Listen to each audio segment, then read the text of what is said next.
Good morning, welcome to news analysis. నేను జ్యోత్స్న. డిస్కషన్లోకి వెళ్లే కన్నా ముందు వివిధ పత్రికల్లో వచ్చిన వార్తా కథనాలను ఒకసారి చూద్దాం. తెలంగాణ వార్తా పేపర్స్ చూసినట్లయితే ముందుగా ఈనాడు మనకు బ్యానర్ ఐటంగా నిన్న ఇరాన్పై అమెరికా చేసినటువంటి దాడిని హైలైట్ చేస్తూ బ్యానర్ ఐటంగా ఈనాడు కథనాన్ని ప్రచురించింది. రణరంగంలోకి అమెరికా అంటూ ఇరాన్ అణుకేంద్రాలపై శక్తివంతమైనటువంటి B-2 బాంబర్స్తో దాడి చేసింది అమెరికా.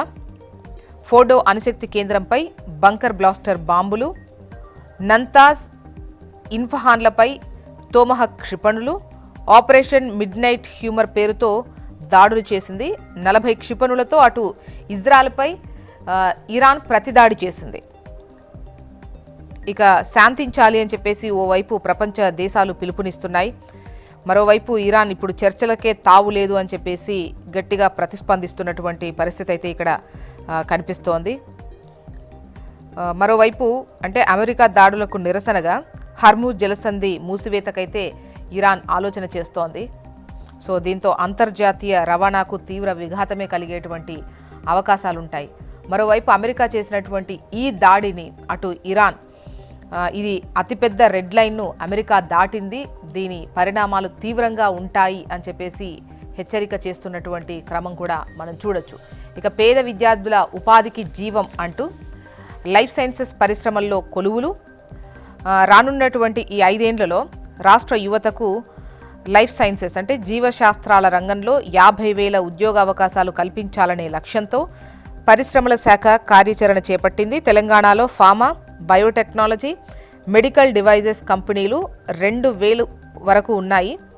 లైఫ్ సైన్సెస్ రంగంగా పరిగణించే ఈ పరిశ్రమల అవసరాలకు తగ్గట్టుగా కళాశాల స్థాయిలోనే స్టూడెంట్స్కు శిక్షణ ఇప్పించేందుకు పరిశ్రమల శాఖ నడుం కట్టింది అంటూ ఈ వార్తనిచ్చారు. నెక్స్ట్ ఆంధ్రజ్యోతి. ఇక్కడ బ్యానర్ ఐటంగా మనకు అమెరికా ఇరాన్పై చేసినటువంటి దాడిని హైలైట్ చేస్తూ బ్యానర్ ఐటంని ఇచ్చారు. ఇరాన్ అణు కేంద్రాలపై అమెరికా బాంబుల వర్షం. 2 వారాలు గడువు ఇచ్చింది మొదట్లో, బట్ 2 రోజులకే దాడి చేసింది. ఇక మరోవైపు హర్మూజ్ జలసంధి మూసివేతకు ఇరాన్ పార్లమెంట్ ఆమోదం తెలిపింది. అమెరికా దాడులకు నిరసనగా ఇరాన్కు అణ్వాయుధాలు ఇచ్చేందుకు ఎన్నో దేశాలు సిద్ధం. రష్యా మాజీ అధ్యక్షుడు మెద్వెదేవ్ వ్యాఖ్య. ఇరాన్లో రేడియేషన్ ముప్పు లేదు. IAEA ఐరాస ఆందోళన, దాడిని ఖండించిన పాకిస్తాన్. ఐక్యరాజ్య సమితిని ఆశ్రయించిన రష్యా, చైనా, పాక్. నెక్స్ట్ నమస్తే తెలంగాణ. ఇక్కడ పైన టాప్లో మనకు ఇరాన్పై అమెరికా భీకర దాడికి సంబంధించే వార్తను హైలైట్ చేస్తూ 3 అణు కేంద్రాలపై విరుచుకుపడ్డ అగ్రరాజ్యం, భూగర్భ న్యూక్లియర్ ప్లాంట్ లక్ష్యంగా భారీ దాడులు. మరోవైపు ప్రతీకారాన్ని అంటే ఈ దాడి చేసిన తర్వాత ప్రతీకారానికి పాల్పడితే మరిన్ని దాడులు, శాంతి కావాలా విషాదం కావాలా అని చెప్పేసి ట్రంప్ ఏదైతే అన్నారో అదే ఇక్కడ హైలైట్ చేస్తూ మీరు ప్రమాదకర యుద్ధం మొదలు పెట్టారు, అమెరికాకు శాశ్వత గాయం ఖాయం అని చెప్పేసి అటు ఇరాన్ కూడా ఘాటుగానే హెచ్చరిస్తోంది. ఇక నెక్స్ట్ వచ్చేసి బనకచెర్లపై సాచివేత ధోరణిలో కాంగ్రెస్ ఉంది అంటూ సుప్రీంకోర్టుకు వెళ్లేందుకు అన్నటువంటి ఒక క్వశ్చన్ మార్క్తో మేబీ సుప్రీంకు వెళ్లేటువంటి అవకాశం ఉంది అంటూ ఈ వార్తను హైలైట్ చేశారు. తమిళనాట బీజేపీ రాజకీయ క్రీడకు కాంగ్రెస్ సహకారం. ఇప్పటిదాకా కావేరీ లింక్పై నోరు విప్పని ముఖ్యమంత్రి, అన్యాయంపై న్యాయస్థానానికి వెళ్లకుండా తాత్సారం. గోదావరి బేసిన్లో కేంద్రం విభజన విధానం అమలు, ఒక్కో రాష్ట్రాన్ని ఒక్కో తీరుగా నోరు మూయిస్తున్న మోదీ. 8 మంది ఎంపీలను ఇచ్చినా తెలంగాణ గొంతు కోస్తున్న బీజేపీ అంటూ ఈ వార్తనిచ్చారు. మరోవైపు ఆదాయం అధోముఖం అంటూ 2015-16లో 56% పైగా వృద్ధి, 24-25కు వచ్చేసరికి 6% లోపే. ఇక గాడి తప్పిన తెలంగాణ రాష్ట్ర ఆదాయాలు అంటూ ఈ వార్తనిచ్చారు. ఇక అడవి బిడ్డలపైకి బుల్డోజర్లు అంటూ ఇది కాంగ్రెస్ సర్కార్ దౌర్జన్యం, ఆడబిడ్డల బట్టలు చింపి బూటు కాళ్లతో తన్ని దాష్టికం అంటూ వార్తను ఇస్తూ ఆదివాసీల సాగు భూమి ఆక్రమించి కందకాల తవ్వకం, అడ్డొచ్చిన మహిళలపై అటవీ శాఖ సిబ్బంది దాడులు, అమానుషంగా అసభ్యంగా ప్రవర్తించిన అధికారులు, బూర్గం పహాడ్ ఘటనలో దవాఖాన పాలైన మహిళలు. హన్స్ ఇండియా. ఇక్కడ మనకు టాప్ ఐటంగా బ్యానర్ ఐటంగా హన్స్ ఇండియాలో మనకు ఇరాన్పై అమెరికా దాడికి సంబంధించే వార్తను హైలైట్ చేస్తూ the United States attack 3 sites in Iran on Sunday. US bombs 3 Iranian sites. America joins Israel in war against Iran. Nuclear sites were completely obliterated. Trump. Iran warns of war reaching implications for aggression. Modi calls for de-escalation dialogue in call with Iran president. Peace or tragedy? Trump warns Iran after US strikes. Iran vows strong response to US strikes. And the next news, Naxals won't get rest in monsoon. Operation will continue. Amit Shah. AP వార్తా విశేషాల్లోకి వెళ్దాం.